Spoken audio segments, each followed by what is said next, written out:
In 1850, in Lansing, the newly named capital of the U.S. state of Michigan, Harriet Longyear and her husband, U.S. Congressman John Longyear, welcomed into the world a child. And little did they know that a century and a half later, the world's backup storage for over 1 million seeds would be in a town named after that child on an island near the Arctic Circle that was part of Norway. Today on Life's Potluck Buffet, some cool facts. Oh, that was a pun because it's cold up there.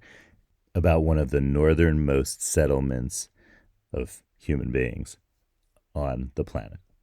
I'm John Paulus. You're listening to Life's Potluck Buffet, only on YouTube. If you've been enjoying Life's Potluck Buffet, please subscribe. And if you already have subscribed, thank you so much. I truly appreciate it.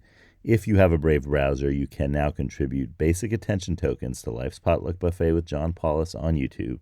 Thank you for your support, and thank you for listening. At the end of the 16th century, the Dutch explorer Willem Barents, after whom the Barents Sea is named, ran into some islands that looked awful pointy to him, and so he called them in Dutch Spitzenbergen, which means pointy mountains. And for many years, the archipelago that is now called Svalbard in Norwegian was known by that name. And these islands are really far north. They're about halfway between the Arctic Circle and the North Pole, and they hold a lot of records for being the northernmost, a lot of things where humans are involved. So, for example, the northernmost post office is on these islands, and Longyearbyen, the town I was talking about in the beginning of this episode, is the northernmost settlement of greater than 1,000 people on Earth. And so the Svalbard have a lot of superlatives, but they are unique in some interesting ways that make them perfect places to keep things safe in case of an emergency. One thing is that they don't have tectonic activity, like earthquakes and faults and that kind of thing. So that's good. Already we're hopeful. Second of all, they have, in many places, permafrost, which is also really good if you need to keep things, frozen for a long time. And then there's one other thing that made this an ideal place to store things, and that's where John Longyear came in. John Longyear grew up to be really involved in mining, iron ore, things like that. And John Longyear was living in Michigan, where he was born, but the family moved from Lansing to elsewhere in Marquette, Michigan. But that's neither here nor there. The point is that around the early 20th century, John Longyear made a trip to the Arctic, and he made a trip to the largest island of the Svalbard archipelago, which is and was Spitsbergen, named after that pointy mountain thing that I mentioned about Barents. So the funny thing about all of these islands, and especially this large island, is that there's a tremendous amount of coal there. And Longyear was interested in setting up a company town and mining coal. Now you see that this was okay at that point, and actually okay afterwards, because the who exactly was in charge of the natural resources of these islands was up for grabs. There were lots of fighting among various countries that wanted to get their hands on the various natural resources of these islands. There was a lot of, in the past, there was a lot of walrus hunting. So, but then coal, with the coming of the industrial age and its need for fuel, the coal became hot item on these cold islands. And still today, technically anybody who has signed the Treaty of Svalbard, which was signed over 100 years ago, is allowed to, has the right to mine coal there. Right now, only Norway and Russia are doing any coal mining on the island, as far as I can tell. But it's not the coal mines themselves, but the abandoned coal mines that are the big star of Svalbard. So when John Longyear and a partner started the Arctic Coal Company in and around 1906, they set up a company town and called it Longyear City. And it kept its name until Norway ultimately was given sovereignty over Svalbard, which happened in the 1920s, and then it was changed to Longyearbyen. Byen meaning city in, Norwegian. So that is why it has the name of John Longyear. Most of these coal mines were taken over by Norwegian mining interests. So in 1984, when the Nordic Gene Bank needed a backup frozen seed bank, they found a perfect spot in these abandoned coal mines.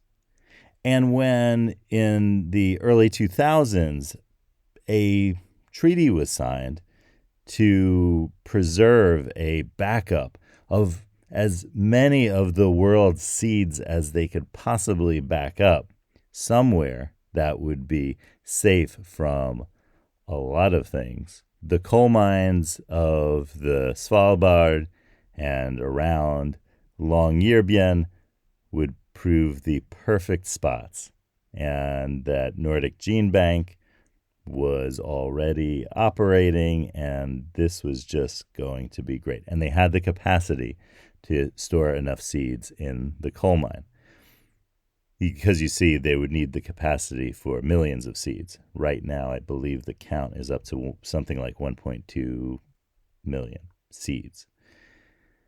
And that represents 13,000 years of genetic history of seeds. And that's pretty awesome.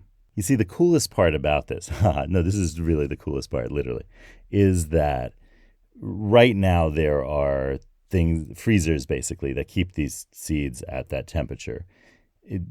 But if the freezers were to somehow be broken or stop operating, it would take several hundred years for the temperature of the underground mines to reach 0 Celsius or 32 degrees Fahrenheit, the freezing point, which means you have a good 200 years to get those seeds out of there before they probably won't be viable anymore. And so the world's food supply can be maintained. All the major world food crops can be maintained for hundreds, if not thousands of years. Oh, and something neat about the design of the outside of the vault, you can see on the thumbnail from today's episode.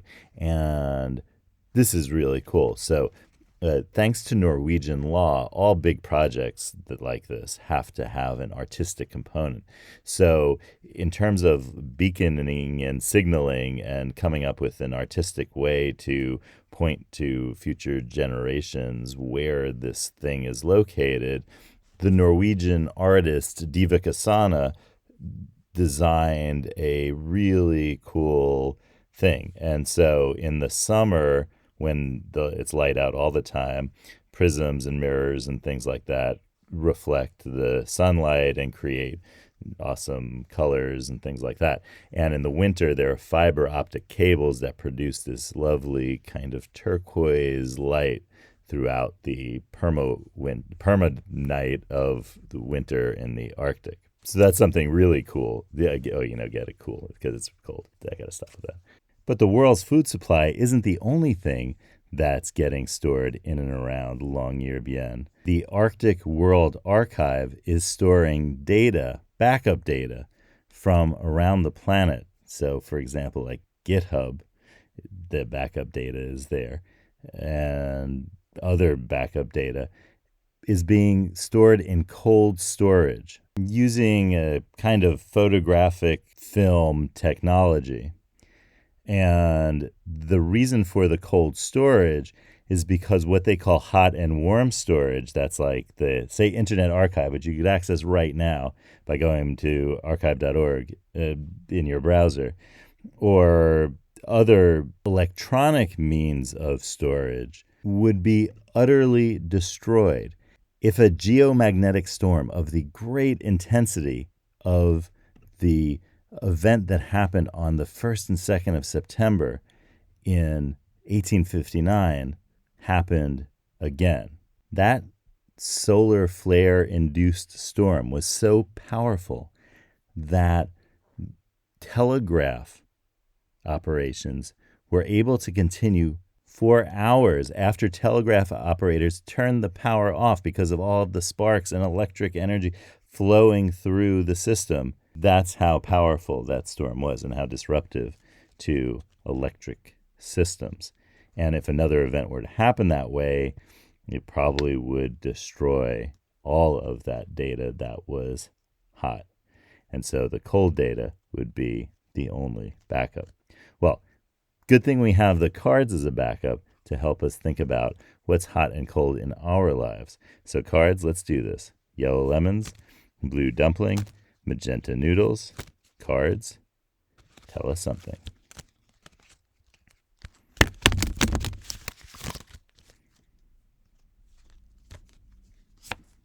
It's card 41.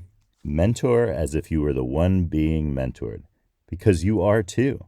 There's no perfect mentor and no perfect mentee. There's only one litmus test for a good mentoring relationship, that the mentoring is done with the care of both persons involved. So, talk about a mentoring relationship that involved mutual care, or talk about one that did not. Give that a thought, and I will see you tomorrow on Life's Potluck Buffet.